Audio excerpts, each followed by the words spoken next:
The starport gleamed under distant suns, a maze of polished glass and pulsing violet lights.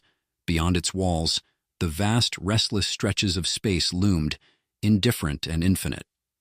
Thalani stood at the edge of the Earth portal gate, adjusting her vision lenses and staring at her surroundings with a mixture of fascination and impatience. Everything about this world seemed needlessly loud and unrefined. 1,000 smells, colors, and voices all pressing in at once. She glanced down at the holographic manual in her hand, skimming the section on human social norms. An alien language swirled across the interface, describing basic pleasantries. Human greetings vary by social context. Phrases include, "Hello," "Hi," and "How are you?" Thalani wrinkled her brow. For all their cultural complexity, humans seemed oddly unstructured when it came to relationships. No set rhythm or cyclical schedules for interaction. And most perplexing of all, they did not have a mating season. "Well," she muttered to herself, smoothing the edge of her suit. "Time to see what all this impulse-driven socializing is about." She took her first step through the gate and onto Earth soil, breathing in the strange, heavy atmosphere. The smell was foreign, thick with plant spores, earth, and traces of industry. As she moved forward, a human boy just ahead caught her attention. He was tall but hunched, his eyes narrowed on the pathway as though it held some grave secret. "Hello," she called, using her best attempt at a human tone. The boy stopped abruptly and looked up, his eyes widening in confusion. Hi?" "Hi," she replied, pleased with her delivery. She stepped closer, examining him with a focused intensity that made him flinch. "Are you familiar with Earth social practices?" The boy blinked. "Familiar? I guess. I live here." "That's perfect," she replied, moving closer. "You can assist me in my research. I have a question about your species. How do I put this? Pair bonding behaviors." "Pair bonding?" He looked around, clearly unnerved. "What are you talking about?" Thalani frowned, struggling to find the correct phrasing. "Do humans not have a defined mating season? My manual says you improvise." "Oh, wow. Okay, that's personal, don't you think?" The boy took a step back, scratching his head. Who are you exactly?" She tilted her head, intrigued by his defensiveness. "I am Thalani from Kira 6. I'm here on an exchange program to understand Earth cultures." She paused, then added, "Your people's lack of structure fascinates me." "Kira 6? Wait, you're one of the aliens?" His gaze flicked from her to the portal behind her, then back. "Whoa, I never thought I'd meet one of you. My name's Leo." "Leo," she repeated thoughtfully, her accent curling around the syllables. "So, Leo, you don't have a season? A period of time set aside each rotation where pair bonding occurs?" "Nope, no seasons," he replied, chuckling. "Humans just kind of go with whatever feels right, I guess." Thalani's eyes widened. "But how do you maintain order? What prevents chaos?" Leo shrugged. "I don't know. We're just used to it.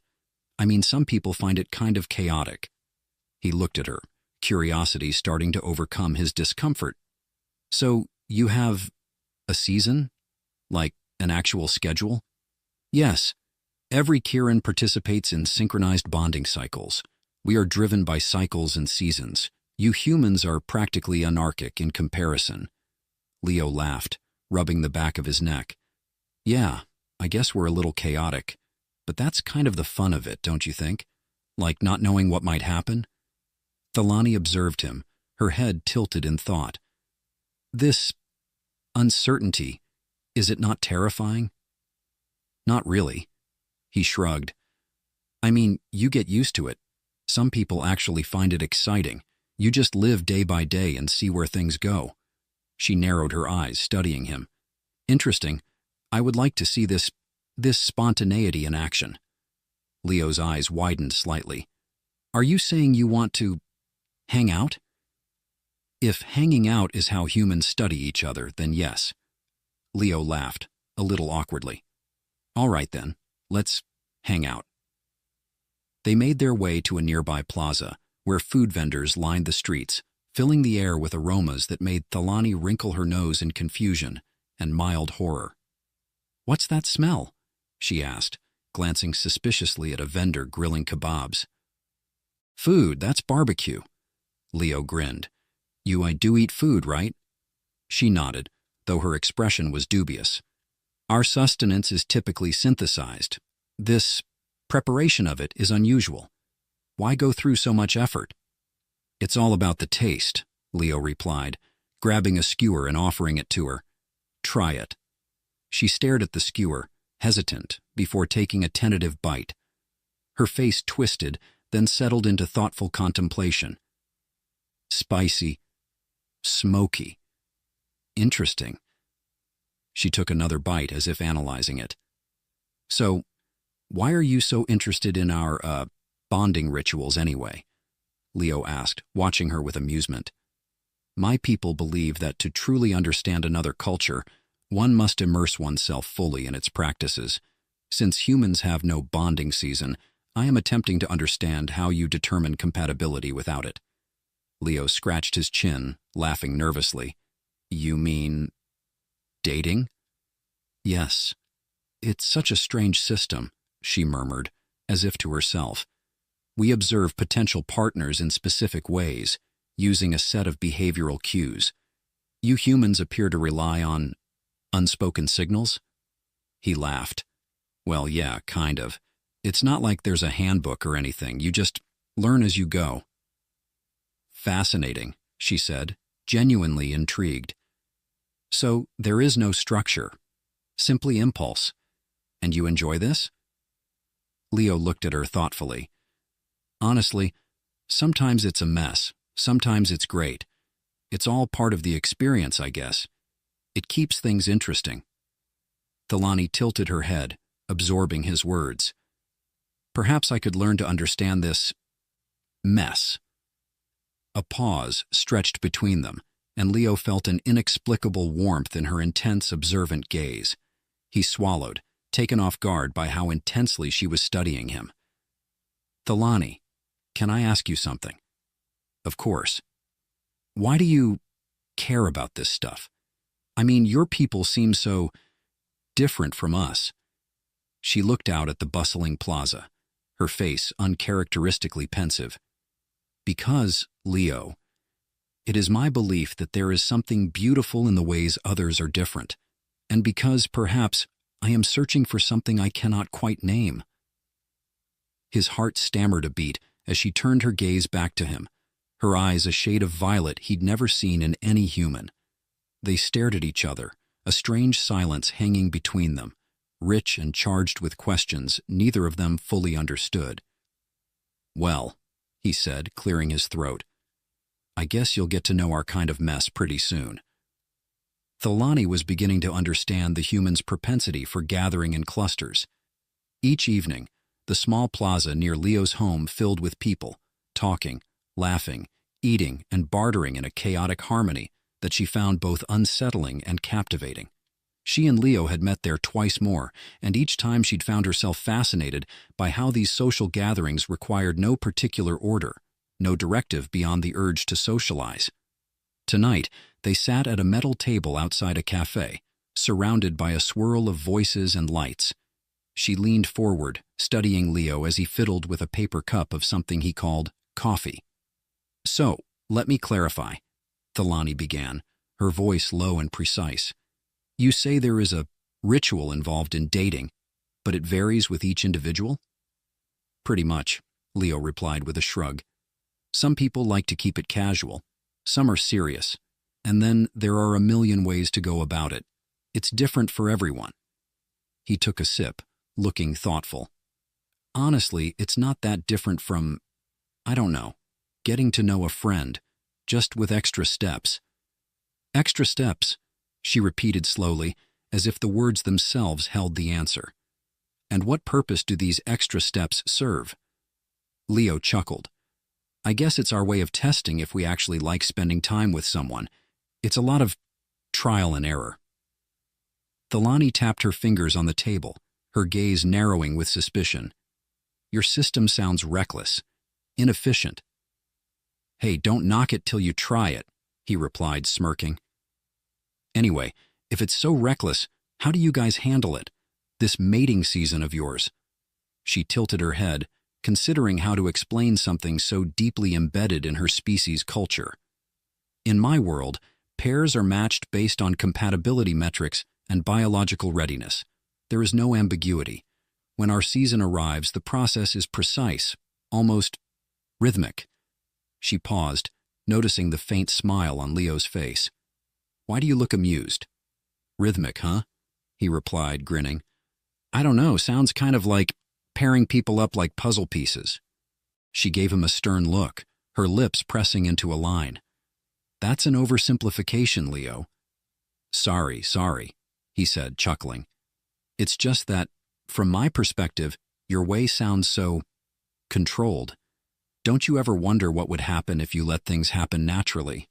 She met his gaze, her eyes serious and unwavering. I am here to understand precisely that.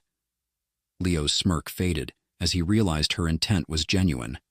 Wait, you really mean that? Yes. I intend to learn everything there is to know about your bonding customs.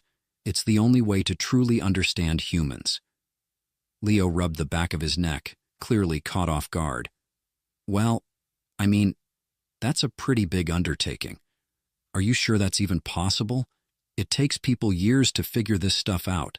Sometimes, they never do. All the more reason for me to begin immediately, she replied, a spark of determination in her voice. She paused, looking at him intently. If you were to help me, Leo, you could be instrumental in bridging knowledge between our species. He laughed nervously, glancing around. Help you with dating? Precisely, she replied, nodding. Think of it as research. I will learn through observation, and you will provide the practical knowledge I lack. Leo's expression flickered between amusement and mild terror. You want me to teach you about dating? Yes, she said, her gaze unwavering. You understand it well enough, correct? Well, I mean, kind of. I've been on a few dates, he admitted, but it's not like I'm an expert. Then we'll learn together. She folded her hands in front of her, signaling that the matter was settled. Tell me, Leo, what is the first step? Leo laughed, shaking his head. All right, so, the first step, usually, is to find something in common. You know, like a shared interest. A shared interest, she repeated, considering the idea. That's logical. Yeah. You know, some people like sports, or movies, or hiking, stuff they can do together. It gives them something to talk about. She studied him for a moment, then nodded. You enjoy earth beverages, this coffee. He grinned, shaking his cup. Yeah, that's one of mine. Thalani's eyes narrowed thoughtfully. In that case, I shall also develop an interest in coffee. Leo let out a laugh, unable to help himself. That's a good start, I guess. But it's not just about copying each other. You have to actually like it. Thalani considered this with a look of solemn determination. Very well, I will like it. She took a tentative sip of her own cup and grimaced slightly, her face twisting at the taste. This is bitter. You don't have to like it, Leo said, still grinning. You just have to be yourself. Be myself, she murmured, testing the phrase. She glanced around the plaza, at the couples walking hand in hand, the friends laughing in huddled groups. How does one know oneself in such an unpredictable system? Leo shrugged, looking up at the sky. Honestly, most of us are still trying to figure that out. As the evening deepened, Thalani grew silent, lost in thought as Leo spoke about his favorite places, his hobbies, the mundane rhythms of his life. He had a way of speaking about ordinary things that made them feel rare, even remarkable. She watched him closely, noting the way his eyes lit up when he talked about his friends, the quiet confidence in his voice when he described his plans to travel someday. Then, in a quieter moment, she asked him, "Do you ever feel lost?" Leo looked at her, surprised by the question. "Sometimes," he admitted. "But it's not a bad thing. I think feeling lost is part of the whole experience, figuring out what you want, what makes you happy." "You mean, even with no guidance, you trust that you'll find your way?" He nodded, a gentle smile spreading across his face. "Yeah, more or less. We kind of make our own guidance as we go." Thalani absorbed this with a sense of wonder she hadn't expected. The concept was utterly alien to her, a kind of faith in chaos, an acceptance of uncharted paths. For a long moment they sat in silence, the night air wrapping around them like a cloak. "Leo," she said finally, her voice almost a whisper, "I think I understand why humans are so complex." "Oh yeah? Why's that?" "Because you live with so much uncertainty," she said softly. "And yet, you find joy in it." Leo glanced at her, something shifting in his gaze. "I think you're getting it," he said, his voice low. "Maybe better than some humans do." They sat in companionable silence, watching as the lights of the plaza flickered around them. In that moment, Thalani felt the weight of something she couldn't name, a connection that hummed with a quiet, unfamiliar warmth. Then, just as she was beginning to relax, a flicker of movement caught her attention. Across the plaza, a shadow darted between two vendor stands, too quick to be human. Her gaze sharpened, her body tensing instinctively. "What's wrong?" Leo asked, noticing her shift. "There is someone following us," she murmured, her eyes narrowing on the shadowy figure. Leo turned, frowning. "Following us? You mean someone's watching us?" She gave a curt nod. "I sensed it earlier, but I wasn't certain. Now I am." Her hand brushed the small device tucked into her coat, a concealed energy shield designed for emergencies. Leo's expression turned serious. "What should we do?" Thalani met his gaze, her eyes steely. "We wait. If they approach, we will confront them." He swallowed, a nervous laugh escaping him. "Confront them? Like, directly? Do you have a better suggestion?" He shook his head, looking around anxiously. "No, not really." They sat in tense silence, watching as the shadow moved closer, slipping from one stand to another, closer with each movement. Thalani's hand tightened around her device, ready to activate it at a moment's notice. And then, just as the figure emerged from the shadows, her eyes widened in shock. The figure was not human, not entirely. Its skin had a faintly iridescent sheen, and its eyes glowed in the dim light.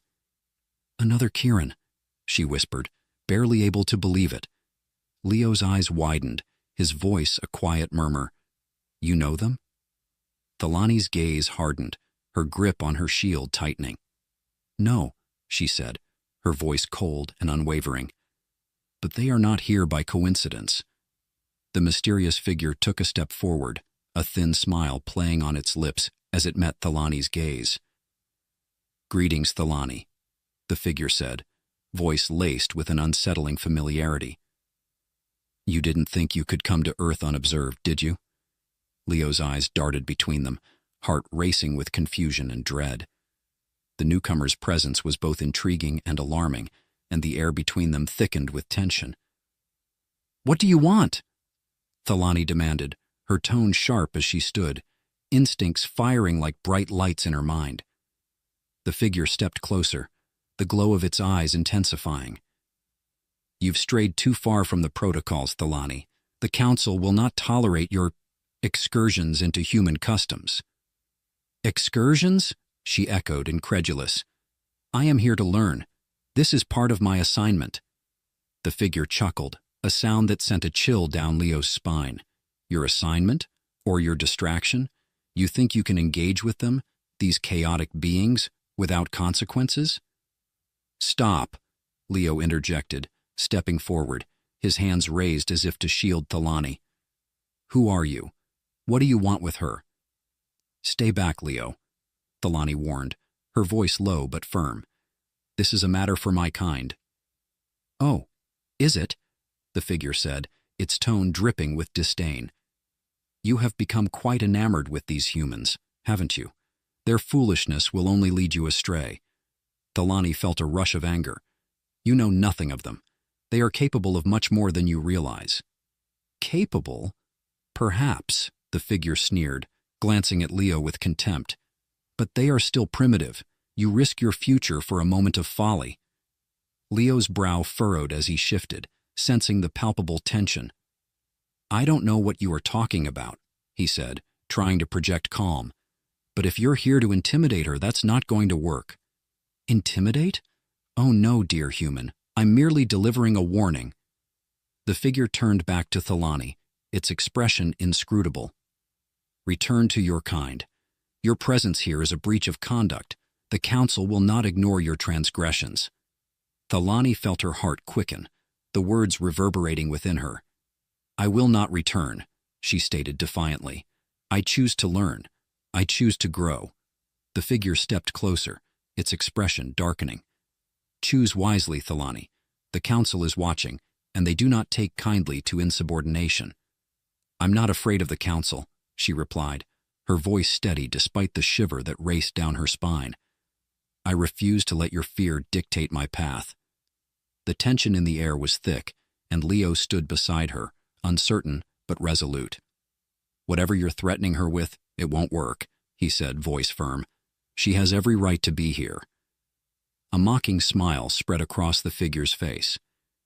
"You truly believe you can protect her? You have no idea what forces you are meddling with." Suddenly, it darted forward, quick as a flash, reaching for Thalani.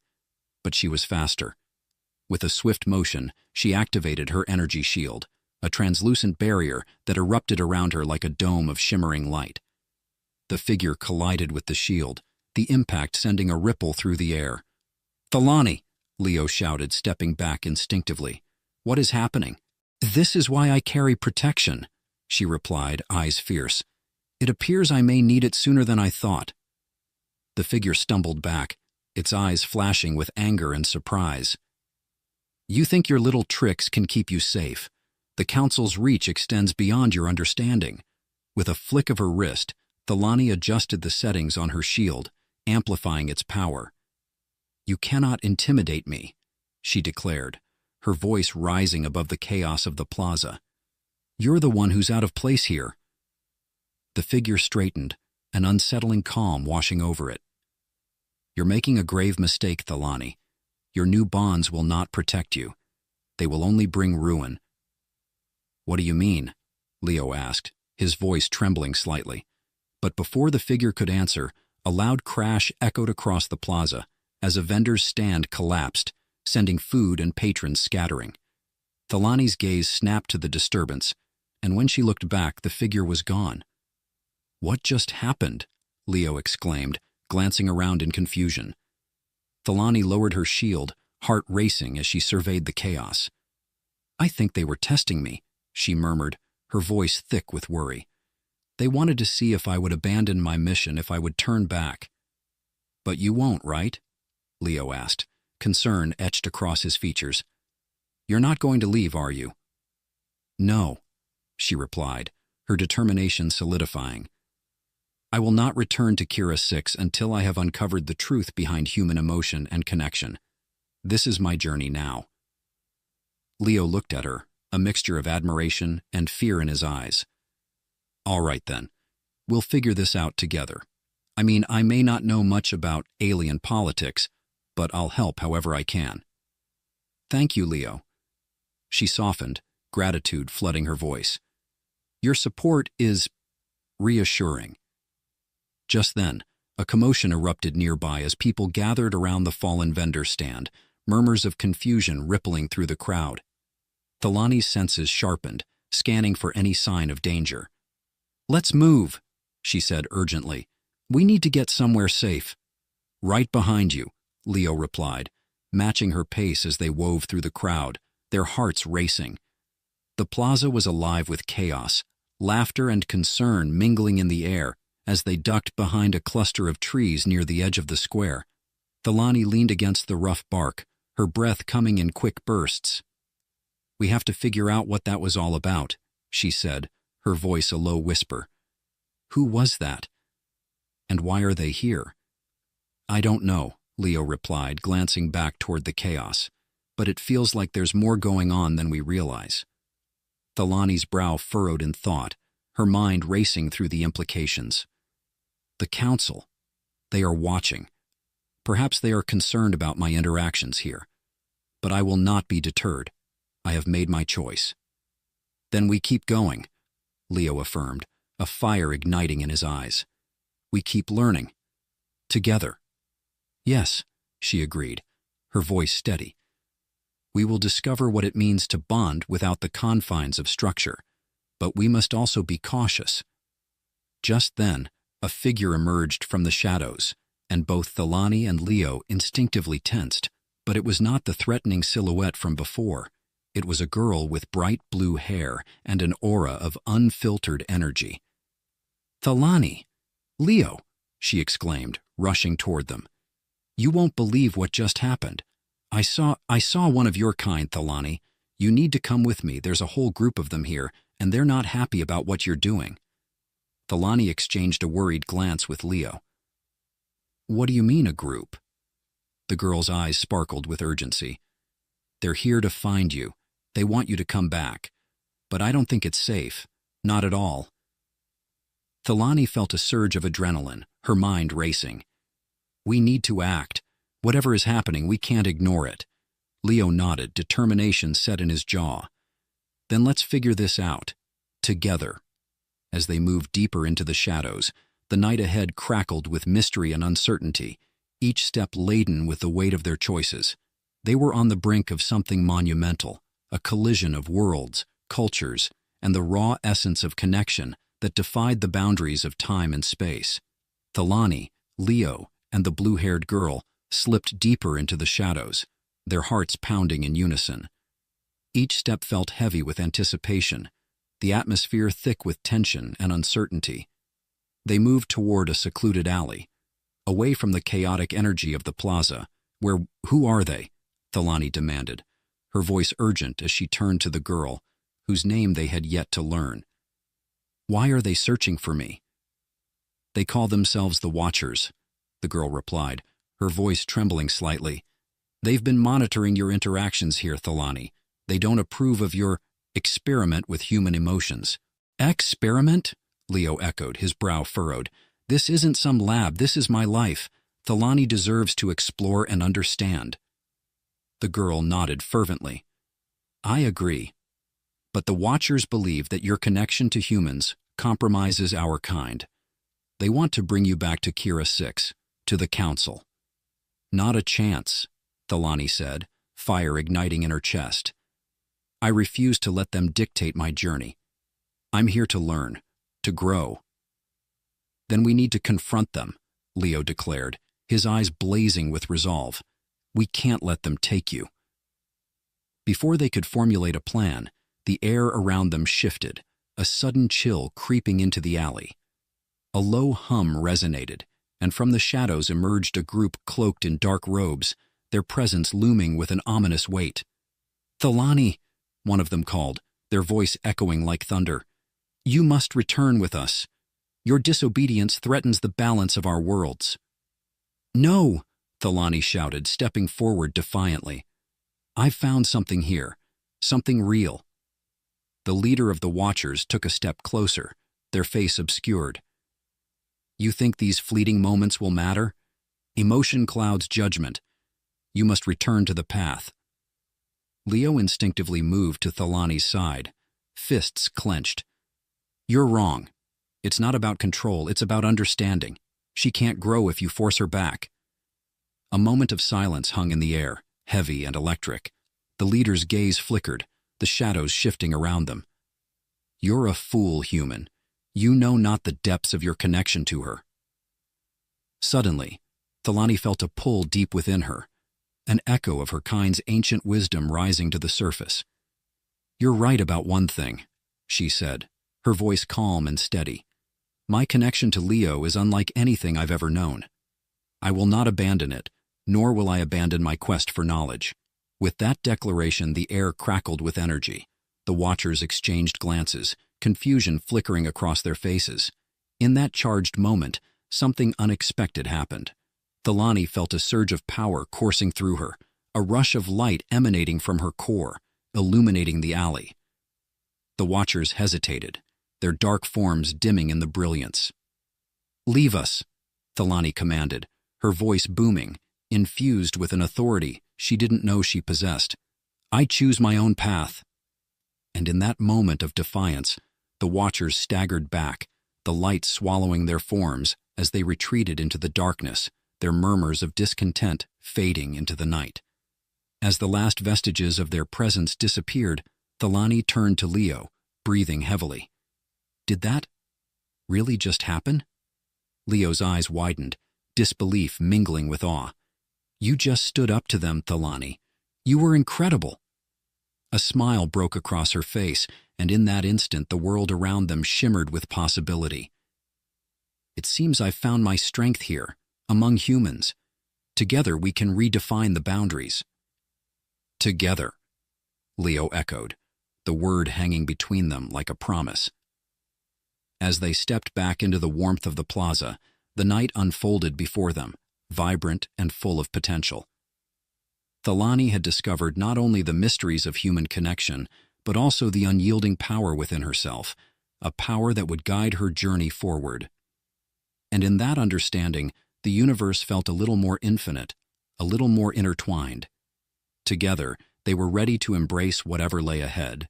The bridge of the Resolute was silent, save for the low hum of engines reverberating through its metal bones.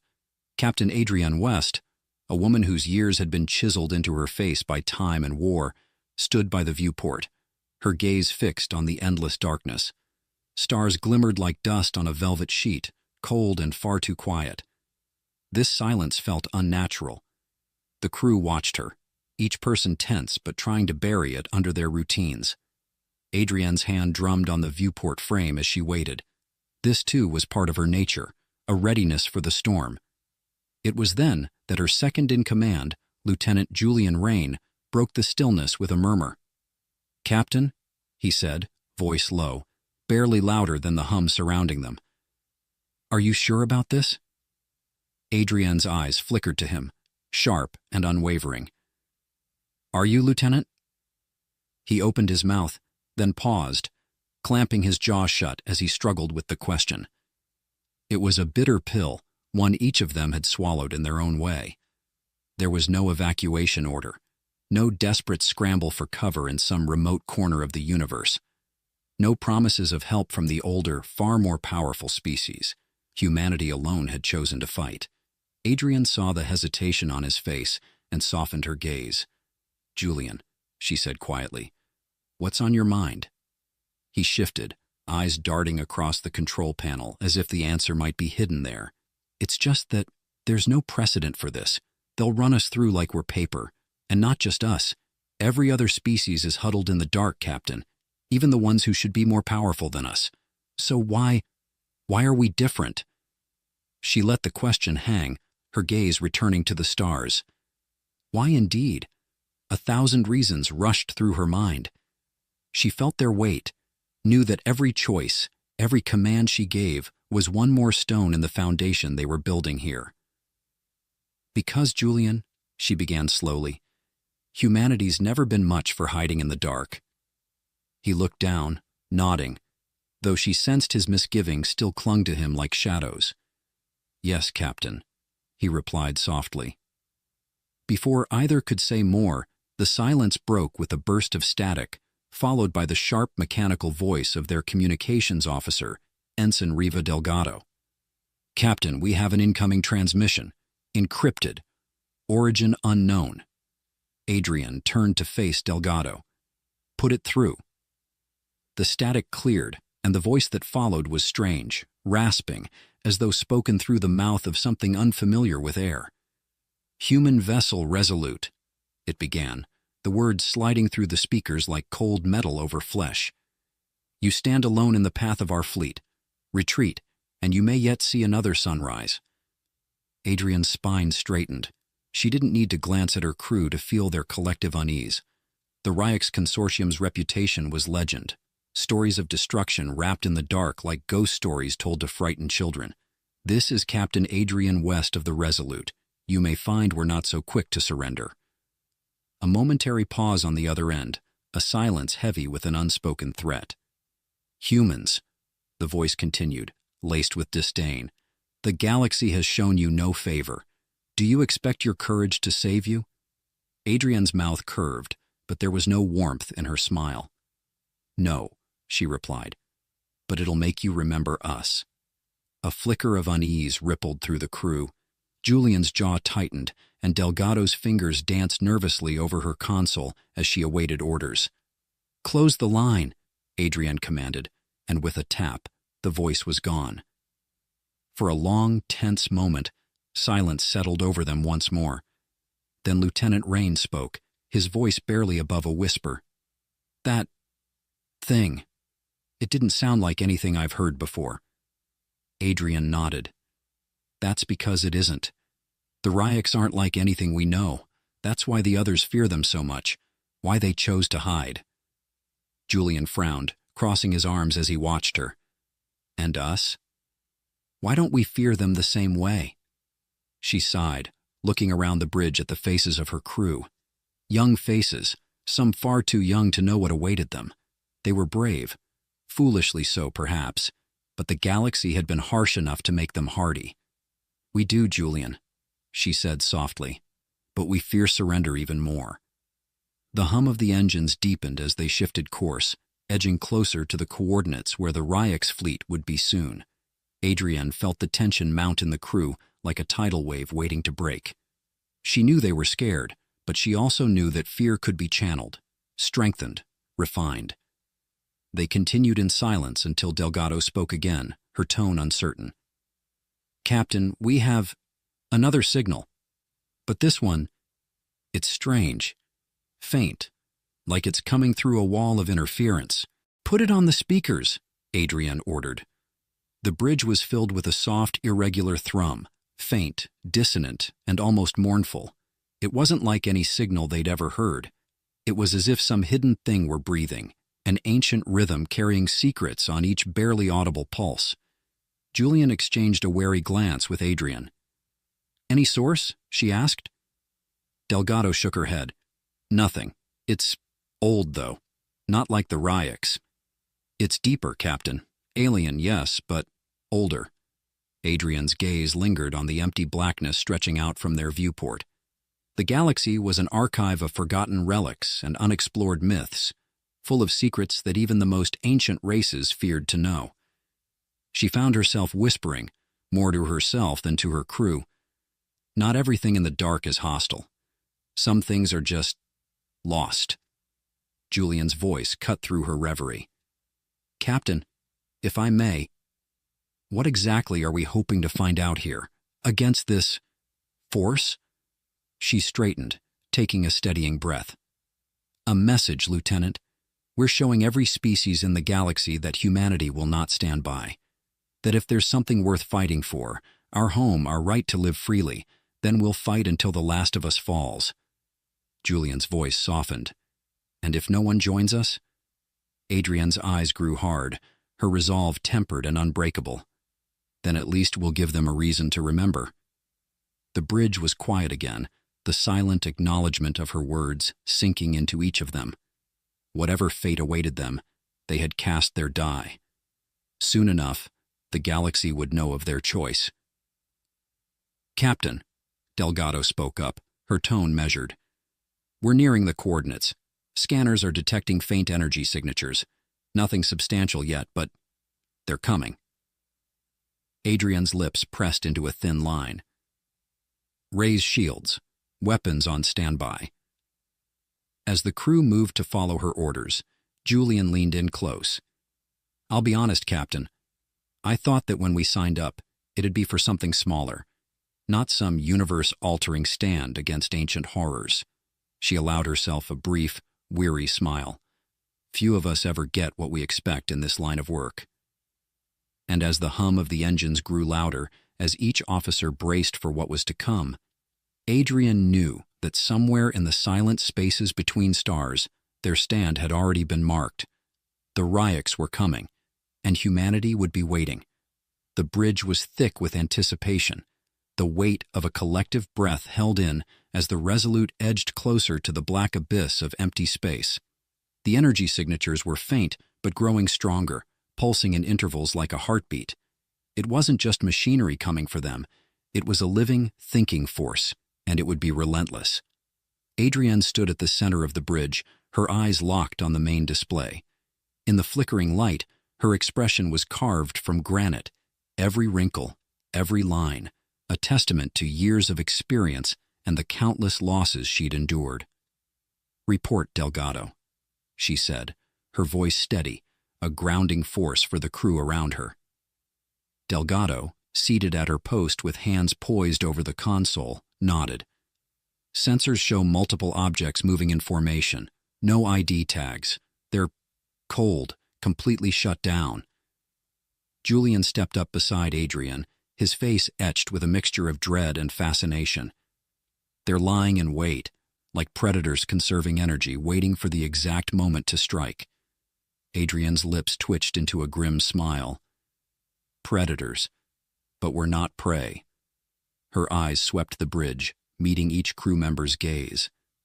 "Make no mistake, they're playing a game with us, but they're underestimating us, thinking we'll break. We're about to prove them wrong." The crew's silence was heavy with understanding. Julian's hand hovered at his side, itching for the weapon he didn't have permission to carry on the bridge. He cast a wary glance at Adrienne. "You ever faced anything like this before, Captain?" She shook her head, her eyes distant for a moment. "Not like this. Not with something that's aware of us in a way I can't quite place, but that doesn't mean we can't learn. The Ryaks may be ancient, but we're adaptable, and that's our advantage." Delgado's voice sliced through the tension. "Captain, incoming signal. It's them again." Adrian's hand clenched the railing, her fingers whitening as she fought back a flash of instinctive anger. "Put it through." The speakers crackled to life with that chilling, rasping voice. "Humanity," it hissed, the word carrying a venomous edge, as though the very concept of humanity disgusted it. "You continue to defy the natural order, clinging to illusions of courage. Lay down your arms and accept your place. Resistance is inefficient." Adrian's jaw tightened, and she motioned for Julian to hold as he took a step forward, fury etched into his face. She gave him a brief look, a silent command, and he retreated, breathing heavily. "What you call the natural order," she replied, voice measured, "is nothing more than fear. Fear of change, fear of challenge. Humanity was never designed to bend to that kind of cowardice." Another pause on the line, and then the voice replied, its tone slightly altered, like it was savoring the taste of her words. "Brave words, yet you are alone. No one will come. The others have seen the fate of those who stand against us." "We don't need anyone to come," Adrian shot back, a defiant spark in her eyes. "We are enough." There was a hissing sound, like something scornfully exhaling. Then the voice spoke again, softer, but no less menacing. "Very well.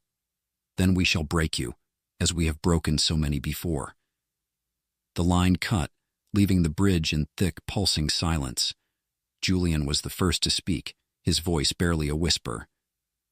"Captain, do you think they really have the power to break us, or is that just fear talking?" Adriana's eyes were hard as steel. "Fear's the weapon they're wielding, Julian, but fear is only powerful if you let it seep in." Delgado's fingers were tight around the console, her usual calm showing fractures. "What do they mean by the others? How many have fallen to them?" Adrian looked at her, her face softening for just a moment.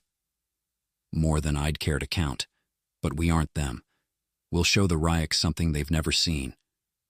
She straightened, her command voice settling over the bridge like a shield. "Prepare for evasive maneuvers. Shields up, weapons online. I want every pair of eyes on their stations. No one moves without an order." The crew snapped into motion, their movements fueled by the electricity of adrenaline and fear. Each officer was trained, disciplined, and yet there was a glimmer of uncertainty in their eyes. This was no skirmish, no rogue faction or petty border dispute. This was a challenge against a force as old as the stars themselves. Julian cleared his throat, his voice breaking the silence. "Captain, what happens if they're as powerful as they claim?" She turned to him, her expression unreadable. "Then we go down fighting. But here's the thing, Julian. We're not doing this just to survive. We're doing this to set an example. To show that humanity has its limits? Yes. But that courage isn't one of them." As if in answer to her words, the console emitted a piercing alarm, followed by Delgado's frantic voice. "Captain, energy signatures spiking, multiple sources locking onto us." Adrian didn't hesitate. "Engage evasive maneuvers, divert power to forward shields and get me a visual on those signatures." The display screen flickered, and the space before them bloomed with movement. Massive, shadowed shapes drifted toward them, their outlines angular and cold, the hulls of each ship barely discernible against the void. It was as though the darkness had spawned these ships, molded them from the night itself. "3 vessels, all armed," Delgado reported, her voice strained. "They're holding position, but they're fully powered up now." Julian leaned over the screen, studying the enemy's formation. "They're trying to intimidate us." Adrian's mouth twitched, the faintest hint of a smile. "Then they'll be disappointed. Target their lead vessel and open a comm line." Delgado hesitated but then nodded, tapping the controls with quick precision. "Comm line open, Captain." Adrian stepped forward, her voice cold and resolute. "This is Captain Adrian West of the UEN Resolute. You came all this way to intimidate us, but it won't work. If you want us to stop, you'll have to do more than cast a shadow." There was a beat of silence, and then the lead Ryx vessel responded, a guttural snarl resonating through the speakers. "Your defiance is irritating. Very well, Resolute. We shall accommodate your desire for annihilation." With a sudden burst of motion, the Ryx ship surged forward. The bridge lights flickered as the Resolute braced itself against the oncoming threat. "Brace for impact!" Adrian's voice carried over the chaos, her command crisp and unyielding. "Engage all defensive protocols." The ship trembled as it absorbed the first hit, shields flaring and crackling with energy. Adrian clutched the railing, feeling the vibrations rattle up her arms. Julian shouted over the noise, his voice tinged with panic. "Captain, they're targeting our engines. Shields are holding, but not for long." Adrian nodded, her mind racing. "Reroute power from non-essential systems to reinforce the shields. Delgado, give me firing solutions on those forward guns." Delgado's fingers danced over her controls, her face a mask of concentration. "Target locked, Captain, we're ready." Adrian took a deep breath, her gaze fixed on the advancing fleet. "Fire!" The Resolute's guns roared to life, unleashing a storm of plasma rounds that streaked through space, impacting the lead Ryx ship with a bright, violent explosion. The enemy vessel shuddered, but kept advancing, its silhouette barely disturbed. "They're absorbing it," Julian muttered, his voice a mix of frustration and awe. "It's like they're feeding off it." Adrian's jaw tightened. "Then we'll have to change tactics. Delgado, how's our shield integrity?" She shook her head grimly. "Dropping fast, Captain. We've only got a few minutes before they break through." Adrian glanced around the bridge, her crew's faces tight with fear but resolute. She felt the weight of command settle over her like a shroud, but within it lay a fire that refused to be extinguished. "Redirect all power to forward shields. We're going to break their line." Julian's eyes widened. "Captain, you can't be serious. That's—" "I am, Lieutenant." Her voice was unyielding, her gaze steady. "We've only got one chance. If we can push through their formation, we might be able to evade their main fleet long enough to send a warning."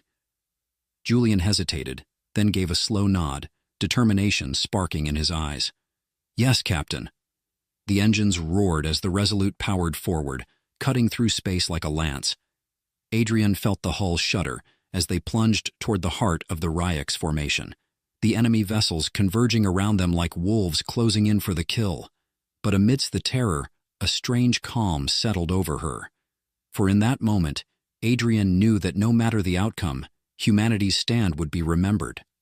The Resolute hurtled forward, the ship straining under the force of its engines as Adrian watched the Ryek's vessels closing in. The bridge was filled with red warning lights and the piercing sound of proximity alarms. Her crew clung to their stations, faces taut with a mix of fear and determination. Delgado's voice broke the noise, laced with barely contained panic. "Captain, shields at 5%. We're going to lose them any second now." Adrian nodded, resolute. "Maintain course just a little further." Julian glanced at her, his voice tight with worry. "Captain, this is madness. We're outmatched. If we push any further, they'll rip us apart." Adrian's eyes flashed with fierce determination.